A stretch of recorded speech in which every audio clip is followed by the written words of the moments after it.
साल का विधिवत उद्घाटन किया गया माननीय मुख्यमंत्री जी के द्वारा। और ये एक मल्टी स्पेशलिटी अस्पताल है जहां और डेंटिस्ट्री के अलावा विश्व स्तरीय बहुत सारी सुविधाएं उपलब्ध है। आज से इस अस्पताल के अतिथि हैं, उनके गोद में बच्चों की किलकारियां गूंजे, ये अस्पताल उसकी भी चिंता करेगा। और इसके लिए विशेष रूप से हमारे भी छत्तीसगढ़ का दिन है यहाँ पे, और आज भी बगैर किसी प्रचार प्रसार के लगभग 50 मरीज यहाँ पे आए हुए हैं जो लोग मैडम से परामर्श ले रहे हैं। शहरवासियों के लिए एक बहुत ही बेहतर मौका, भी बड़े गौरव की बात होगी कि ऐसे हाथों से इस सेवा इस शहर के लोगों को मिलेगी। मैं रिक्वेस्ट करूंगा मैडम डॉक्टर संगीता देना। आज सही में इन लोगों के काफ़ी थैंकफुल हूँ कि मेरे को इन्होंने ये काबिल समझा, क्योंकि झारखंड और ये एरिया मेरा अपना एरिया है।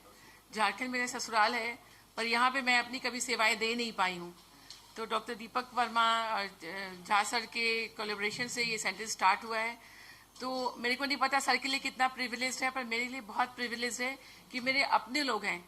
सुबह वर्षा से बात हो रही थी और किसी और से भी बात हो रही थी, शिफाली मैडम से बात हो रही थी, तो जस्ट टोल कि यार नेक्स्ट डोर तो मेरे बुआ मौसी, ये चाची, ये सारे लोग हैं और मैंने कभी इन लोग नहीं है। पर मेरा एक टारगेट ये है कि it's reach to ground level, basic स्तर पे आनी चाहिए और सही में जहाँ नीड है वहाँ आनी चाहिए। आप देखेंगे मेट्रोज में बहुत सारे IVF सेंटर्स हैं, पर ज़्यादातर पेशेंट्स जो है हमारे पेरीफेरी में है, जिनको या तो नॉलेज नहीं है या नॉलेज है तो वो पहुँच नहीं पाते हैं।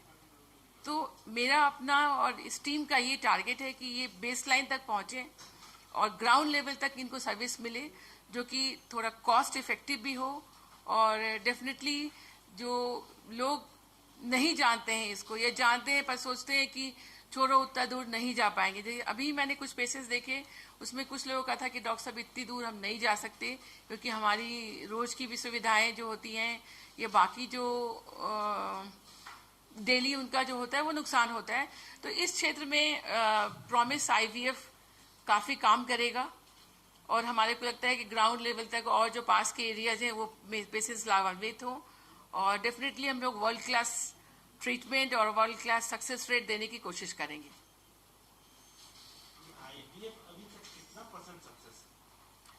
देखिए IVF आपने बहुत ही अच्छा क्वेश्चन पूछा है। और सुबह मेरी एक मैडम से डिस्कशन भी हो रही थी कि पहले मैं थोड़ा इसके बारे में और बता देती हूँ, फिर मैं आपको जवाब देती हूँ कि एक्चुअली अवेयरनेस बहुत इंपॉर्टेंट है।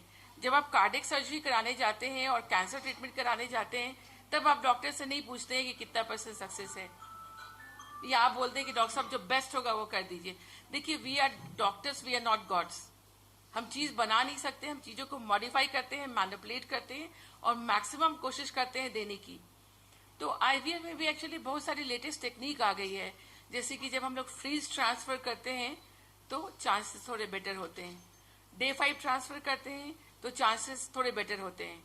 मैं IVF की उस इरा से मैंने स्टार्ट किया है जब IVF का सक्सेस रेट 22%, 24%, गलती से बोले तो 26% या 30% होता था। पर अब जो टेक्निक्स आ गई हैं या जो डेवलपमेंट्स हो गई है, उससे आप मान के चलें कि not less than 60% for the best patient की मैं बात कर रही। एक्चुअली आपको हर पेशेंट को इंडिविजुअलाइज करना पड़ेगा। जैसे मैंने अभी बहुत पेशेंट नहीं देखे, मेरी स्पीड थोड़ी सी स्लो है क्योंकि मेरे को लगता है कि हर एंगल्स को देखना पड़ेगा। एक फर्टिलिटी स्कोर होता है, मेल फैक्टर की वजह से हो रहा, फीमेल फैक्टर की वजह से हो रहा, ट्यूब्स ब्लॉक्ड हैं, कितने साल शादी को हो गए, ये सब आपके डिफाइनिंग फैक्टर्स होते हैं परसेंटेज के लिए। अगर आपको बहुत ही अच्छा पेशेंट, जैसे आपको भी लगता है कि ये बड़ा अच्छा है, कोई चीज ही खरीदने जाते हो, तो वैसे ही अगर हमारे को सबसे अच्छा पेशेंट मिलता है तो आप बोल सकते हो 60%, 65%, Day 5 ट्रांसफर, फ्रीज ट्रांसफर, ये हम कह सकते हैं। कैडर नीचे भी जाता है, 20% तक जा सकता है। अब 42 साल की 40 साल की औरत को लोगे तो कैडर इतना नीचे भी हो सकता है, पर इट्स नेवर मोर देन 100%। मेरी जिस मैडम से बात हो रही थी, मैंने उनका एक रिसर्च आर्टिकल चल रहा था, मैंने उनको बोला मैडम ये मैसेज आप जरूर प्रोपेगेट करो कि इट इज नेवर 100%। क्योंकि जब पेशेंट IVF सेंटर में आता है तो उनको लगता है कि मैंने IVF करा लिया और मेरी प्रेगनेंसी हो जाएगी। अगर आप ये मान के चलते हो कि आपको अपनी कमियां और खामियां सारी मालूम है, तो सबसे पहले हम पेशेंट को उसका फर्टिलिटी स्कोर बताते हैं एंड उसका आउटकम बताते हैं और तब हम ट्रीटमेंट स्टार्ट करते हैं। तो it's never 100%, this should be kept in the mind and it should be individualised. खर्च का फिर आप पूछिए तो वही चीजें होंगी। एक लगभग हॉस्पिटल का खर्च होता है, जैसे जो हम लोग आईवीएफ की बात कर रहे हैं ना, वो एक ग्रॉस ओवरव्यू है आईवीएफ। उसमें आप मान सकते हो कि सब ग्रुप्स और हैं। सब ग्रुप का मतलब एक सिंपल सी होती है टेस्ट ट्यूब प्रक्रिया, जिसमें हम अंडे और शुक्राणु को मिला के छोड़ देते हैं, वो अपने आप फर्टिलाइज होते हैं। दूसरा, कभी स्पर्म्स काउंट बड़े कम होते हैं तो उसमें एक इक्सी होती है, इंट्रासाइटोप्लाज्मिक स्पर्म इंजेक्शन। उसमें अंडे या शुक्राणु को फर्टिलाइज किया जाता है। कभी कभी इसका भी फेलियर होता है, तो उससे एक और एडवांस टेक्निक होती है, वो इमसी होती है, इंटरसाइटोप्लाज्मिक मॉर्फोलॉजिकली सिलेक्टेड स्पर्म्स। किसी किसी के शुक्राणु नील होते हैं और उनके टेस्टीज में, जो हम गोला बोलते हैं, वहां पे शुक्राणु होते हैं, उसको निकाल के यूज करते हैं, वो टेसा इक्सी होता है। तो कैटेगरीज एक्चुअली डिफरेंट है। तो हॉस्पिटल का जो कॉस्ट आता है, टोटल हॉस्पिटल कॉस्ट की मैं बात कर रही, जैसे मैं अंडे निकालती हूँ, उसको एनेस्थीसिया भी देना पड़ता है 5-10 मिनट के लिए अंडे को निकालने के लिए, फिर उसको स्पर्म से फर्टिलाइज करना है, या आईवीएफ से करें, या इक्सी से करें, या इमसी से करें, या टेसा इक्सी से करें। फिर उनको मशीन में बड़ी बड़ी मशीन्स लगी होती है, कॉस्ट लैक्स। उसको आपको फर्टिलाइज करने के लिए, ग्रो करने के लिए छोड़ना होता है 3 डेज या 5 डेज, और फिर इनको ट्रांसफर करना होता है। इम्ब्रोलॉजिस्ट भी काम करता है। तो आई थिंक 5 और 6 doctors involve, depending upon the category. आप आईवीएफ कर रहे हो, इक्सी कर रहे हो, इमसी कर रहे हो, ये 50,000 से लेके 65,000 तक में हॉस्पिटल कॉस्ट है। 5 से 6 डॉक्टर्स इन्वॉल्व हो रहे हैं, आपकी मशीन इन्वॉल्व हो रही है, आपका गैस इन्वॉल्व हो रहा है, दवाइयां इन्वॉल्व हो रही हैं।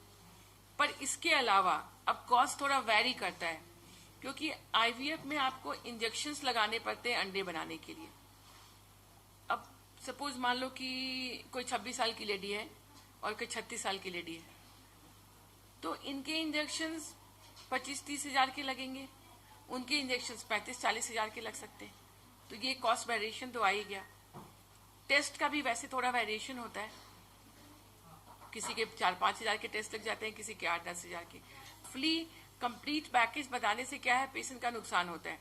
If the hospital cost is fixed and rest is like, आपको इतने लग रहे हैं तो आप ये खरीद लो, आपके इतने लग रहे हैं तो इतना, तो आप मान के चलो कि 1,25,000 में काम हो जाता है।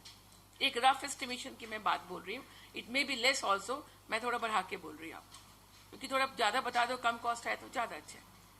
इसे आईवीएफ बोला जाता है तो बहुत जन नहीं समझते, एक आसान तरीके से आप बता सकते हैं कि आईवीएफ आगे है क्या चीज? जी, अच्छा सवाल किया आपने। बेबी की सुविधा बोलेंगे तो समझ में आ जाएगा इनको। तो उसमें क्या करते हैं मैं आपको ये बताती हूँ। जैसे यूट्रस तो बच्चेदानी और अंडेदानी होती है और नली होती है। यूट्रस का जो रिप्रोडक्टिव ऑर्गन होता है, जो जहाँ पे प्रेगनेंसी होती है, बच्चे होते हैं, ये मोटा मोटी चीज ये 3 होता है, बच्चेदानी, अंडेदानी और ट्यूब। अब किसी भी कारण से आईवीएफ हो सकता है, अंडे कम बन रहे तो, नली खराब है, ऐसी चीजें। तो आईवीएफ में नॉर्मली हम लोग अंडे बनाने के लिए इंजेक्शंस लगाते हैं, क्योंकि हमारा क्या टारगेट होता है कि हम नंबर ऑफ एग्स ज्यादा एक्सप्लोर करें। अगर हमको कोई चीज बाहर निकालनी है तो नंबर ऑफ एग्स एक्सप्लोर करें ज्यादा। नॉर्मली फीमेल्स में, एक नॉर्मल फीमेल एग जो है, उनके महीने में 1 बार अंडे बनते हैं। 2 ओवरी होती है, एक राइट साइड की, एक लेफ्ट साइड की। तो सपोज इस महीने राइट में बनी है तो अगले महीने लेफ्ट में बनती है। ये मैं नॉर्मल फीमेल की बात बोल रही हूँ, एक नॉर्मल महिला जो घर में प्रेगनेंसी होती है।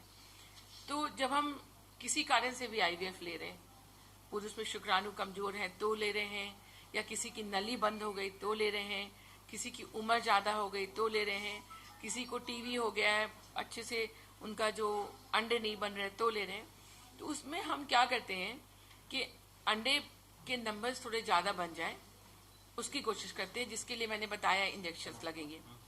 और फिर इनको नेचुरल पैसेज, जो बर्थ पैसेज होता है, जो सेक्सुअल पैसेज होता है, जो रास्ता होता है, एक ट्रांस विजाइनल सोनोग्राफी होती है। सोनोग्राफी के 2 मोड्स होते हैं, पेट के ऊपर से चेक करना और यूट्रस के साइड से चेक करना। तो उसी साइड से हम लोग सोनोग्राफी करके उनको निडल से बाहर निकाल लेते हैं। इस आईवीएफ प्रक्रिया में क्या है कि आपके बॉडी में कोई अच्छा ठीक है शाम को आपके बॉडी में कोई चीरफाड़ नहीं दिखता। नेचुरल जैसे मान लीजिए किसी की नॉर्मल डिलीवरी होती है तो आपको कहीं पेट से कोई कट की जरूरत नहीं है। सेम फॉर आईवीएफ, आपको किसी कट की जरूरत नहीं है। तो नॉर्मल पैसेज के थ्रू ही अंडे निकल जाते हैं। कलेक्शन करने के लिए लेकिन आपको पेशेंट को 10 मिनट या 15 मिनट आपको एनेस्थीसिया देना पड़ेगा, तभी वो स्मूथ फंक्शनिंग हो पाएगी। तो इसके लिए पेशेंट को आपको 4 से 6 घंटे हॉस्पिटलाइज रखना पड़ता है, या आप मान सकते हो मोटा मोटी आप मरीज को बताओ कि सुबह से शाम तक एनेस्थीसिया में आना जाना ये मिला के। और तो नेचुरल पैसेज से हम अंडे को निकाल लेते हैं। हस्बैंड जो है वो अगर उनके शुक्राणु ठीक है तो नॉर्मल मास्टरबेशन के थ्रू वो शुक्राणु कलेक्ट करके हमारे को दे देते हैं। फिर ये सारी मीटिंग जो अंडे और शुक्राणु की वो एम्ब्रियोलॉजिस्ट जो इसमें एक्सपीरियंस्ड होते हैं वो करते हैं। लैब के अंदर मशीन्स होती हैं, आपको उसका वीडियो